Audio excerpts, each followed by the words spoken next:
فيها 15,000 ولا كل يوم عندي مؤتمر من دول.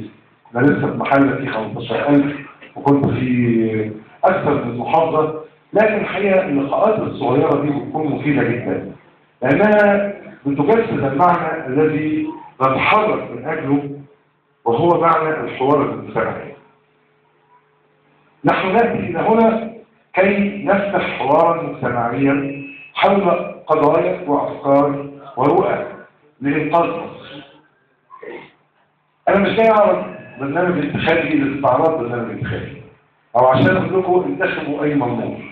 لا، الحقيقة مش ده، لا ده التوقيت ولا ده الهدف. ربما أتي إليكم ثانيا في مؤتمرا انتخابيا حاشدا كي نتحدث عن لماذا تنتخبوا مرشح حزب الله. لكن الحقيقة النهارده أنا جاي هدف تاني، جاي نفكر سوا.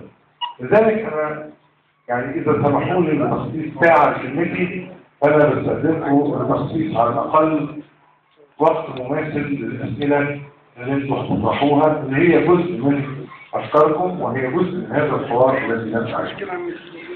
طيب، إيه الحوار اللي احنا جايين نتكلم فيه؟ هل نحن موضوعنا في الطريق الصحيح ولا لا؟